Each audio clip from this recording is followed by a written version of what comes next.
that I'm interested in finding the ultimate laptop for myself. It has changed so much over the years. At some point, I kind of zeroed in, I targeted my focus on ThinkPad products because I like a nice and substantial keyboard, but I don't want a super heavy, fat laptop. That would typically be what would include a nice keyboard. I had the X1 Carbon many generations, the X1 Extreme. Today, I have in front of me the latest innovation in the ThinkPad lineup. This is the lightest ThinkPad they have ever done. It is 1.99 pounds. It's the type of ThinkPad, it's the type of laptop that's going to encourage you to move it around just because it is so light. They've also used materials here to give it a certain amount of durability. There's carbon in here. I'm hoping the keyboard feels as good as the previous ones have. It's also got Thunderbolt on it, which you guys know how I feel about Thunderbolt, specifically Thunderbolt 4. The latest generation Intel chips are inside of it, depending on how you configure it. And supposedly it's got over 17 hours of battery life. It is the X1 Nano. Lots of exciting things. I don't know what it says on the box. It doesn't even. So new, so recently launched. This could very well be my next laptop, my next go-to. Let me pull it out. Oh, that is tiny. This is a, oh my, even with the foam on it. Holy. Wow.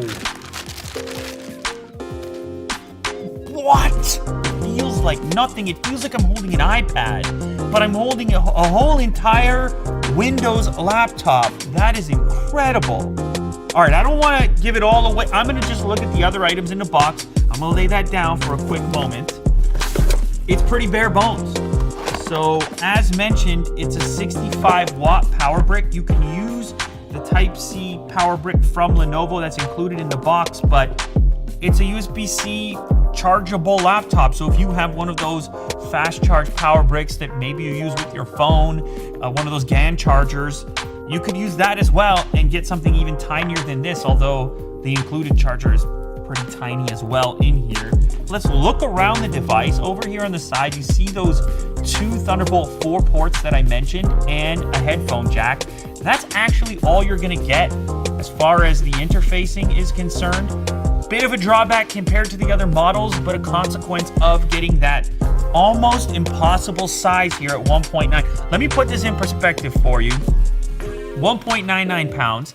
The regular X1 Carbon, which is already ultra portable, is 2.4 pounds. The competing product from Dell is around 2.6 pounds. It's almost a ½ pound lighter than everything it's competing with. It's obviously lighter than the MacBook equivalent. It's pretty crazy. It's pretty wild. You can tell that I'm pumped up. Apparently they worked on the audio as well, which is a big consideration for me. I can't stand the tinny audio on certain laptops. Let me open this up. Wow. Just like all the other ThinkPads, an incredible range on the hinge. Would you look at that? It can basically fold flat. You have, of course, a little cover for the front-facing camera, which is nice from a privacy perspective. More speaker grills up here. A large precision trackpad, fingerprint unlock, plus the mechanical buttons, which are a nice little extra to have. I usually map them to just be extra buttons as opposed to necessarily having them left, right. Center button, and of course you gotta have the little, what is the name of this nub? You gotta have your nub, all right, because it's a ThinkPad after all. That's like a cutting board. It's so thin and light. My goodness. Let me tickle these keys just a touch. And yes, the Quick Brown Fox is alive and well. The way they shape the keys, now this one's a little bit smaller than what I'm used to on the X1 Carbon, but barely. You are going to live life with this keyboard. At no moment in time would you be sitting there saying, I gotta get my full-size keyboard out, because it really tricks your brain. You're still getting key travel, which is so unusual on laptops in 2020. You just feel right at home when you use a keyboard like this one. And of course, you also have this really stealth-like design, matte black finish, which is almost has like a rubberized feel to it. Plus, some call features in the quick settings up along top. That's because you can configure this model with 5G as well and be completely off the grid or away from Wi-Fi but still connected. Let me go ahead and power this up. The power switch is over on the side. Wow, that was Nintendo-like on the startup. 11th generation up to Core i7 processors, Windows 10 Pro obviously, Intel Iris graphics, so integrated graphics. You can configure the display for touch or non-touch. They're both Dolby Vision, whether you go with the touchscreen or the non-touch screen, and 450 nits of brightness, which I track this stuff. I like to use a laptop next to the window, so I care about the brightness level.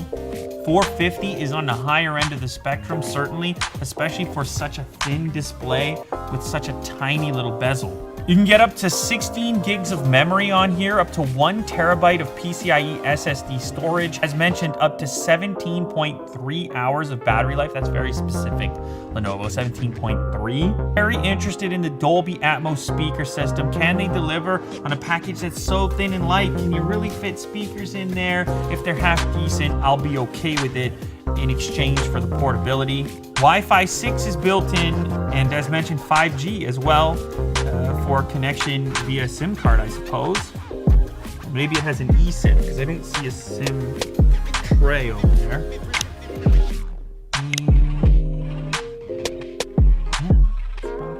All right, so we are booted up. It is a matte finish on the display. Let me get those nits going. Sometimes with a matte display, you don't really fully appreciate how bright it is because it doesn't have that extra punch that some gloss gives you. However, what you do get is a sort of more uniform experience because you have less reflections. I'm a fan of a matte display. I'll take a matte display, no problem. On the top lid here, there are 4 separate microphones. They took the video conferencing potential very seriously. Obviously, they're targeting a work clientele. And another nice little touch on the ThinkPad logo over here. We have the red light indicating that it's turned on above the eye inside of the logo. Now, what's unique about this laptop is that even though it's a 13-inch laptop, because they went with a 16:10 display, top of the screen is actually the same height as a 16:9 14-inch laptop.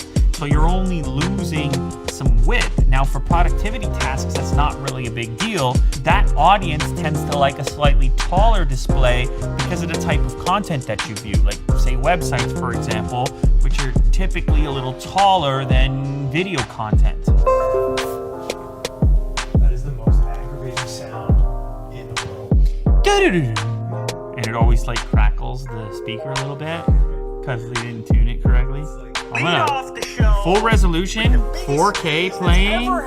Will Do has his very own colorway of later case for a later case. This laptop is so light, I can hold it out here I can't tell you the for days. Quantities that are left because so many of them have to. You have 4 separate speakers. So you have speakers here, which are gonna give you sort of more detail for dialogue, firing into your left and right ear, and then for a little extra bass, these two guys are gonna hit the table.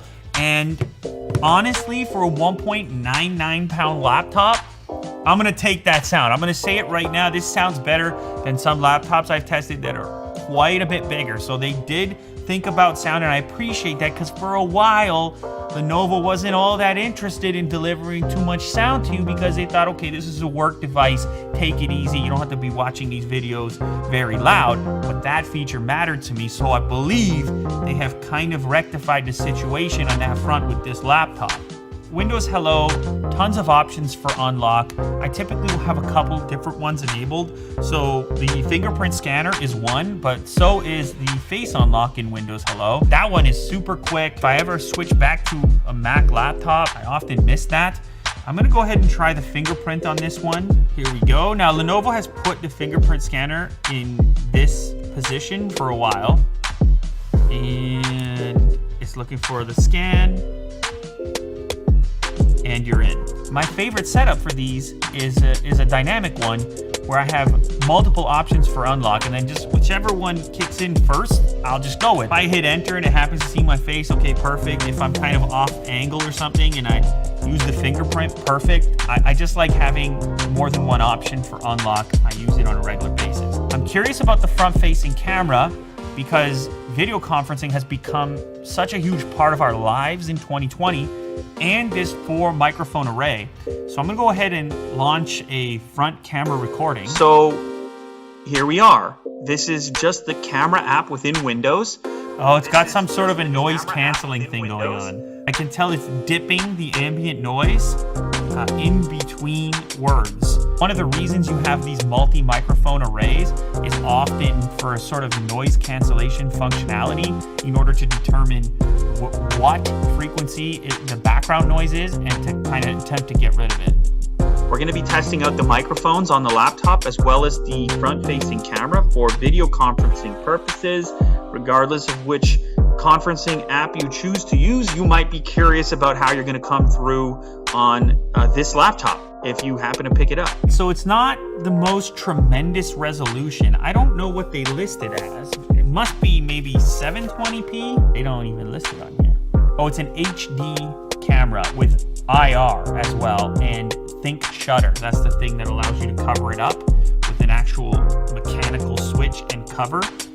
It looks like 720p to me, so don't get your expectations too high, but it should work for your various video conferencing, and it's a good location. You know, some super thin and light laptops have had to move the location of the front camera, but this is where it should be, up on the top of the display. The Quick Brown Fox, the Quick.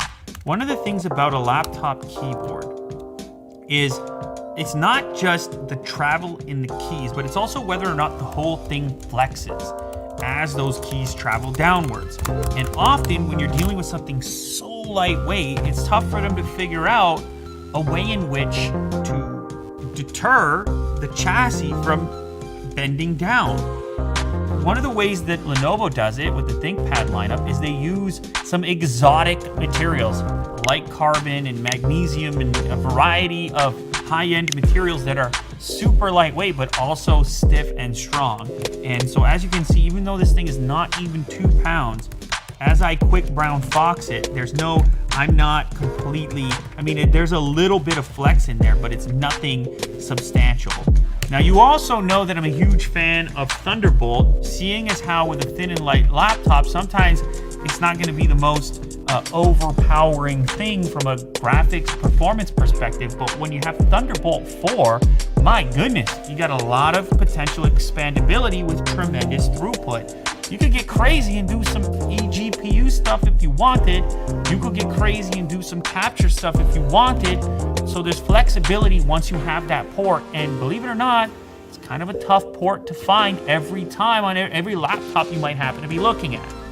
This is way heavier. All right, I grabbed some comparables because it's so interesting to me, sort of what the ultimate computing device is going to be just in my life. And it's going to be different for everyone depending on what you do on the day-to-day. For me, the day-to-day, there's email.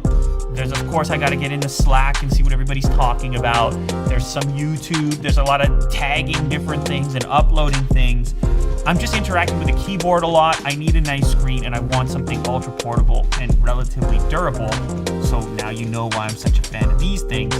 But for some people that are in this market, they're going to cross-shop it against something like this, which is a MacBook Air. But funny enough, the MacBook Air actually feels heavy next to this. It's a whole pound heavier. How crazy is that? It's a 13-inch laptop. It's a whole pound heavier.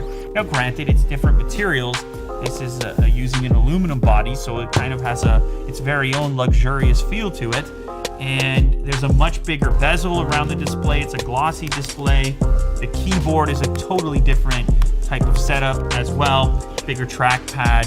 They're targeted maybe at different individuals, but I could imagine that cross-shop. And in that case, if you're looking for an ultra portable, I have to imagine you're looking at that weight. If it's going to go in a backpack, if it's going to move around with you, an extra pound, it's, this is 2/3 the weight of this.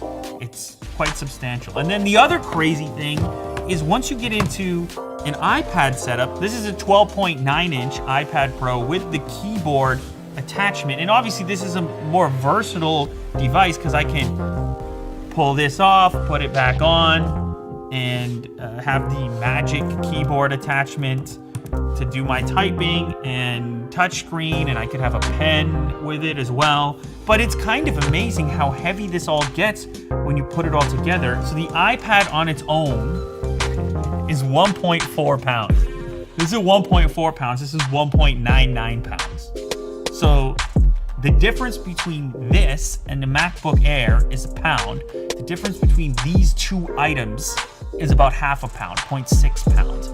Put that in perspective, because you can't feel this. That's insane.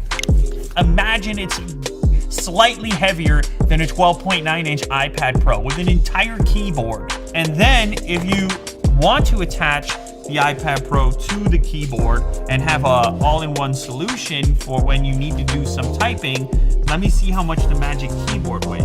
MacBook Air is 1290 grams, and this combined weight is 1351. So this package is more than a pound heavier than this one, and you end up with a 13-inch display, a keyboard. In this case, you can also get a touch display. I realize they're very different, targeted differently. This is like sort of a mobile OS with the potential for pen input and so on.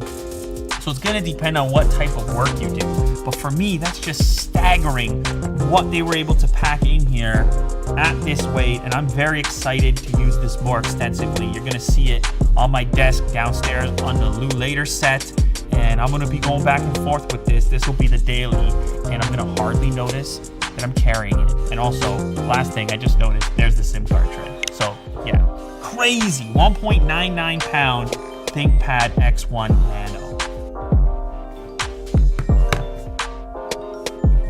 Look at this, look, feel these two. This thing feels like a tank. Oh my god. I know. I feel like I'm throwing this thing. I know, it's crazy. Yeah, that's nuts.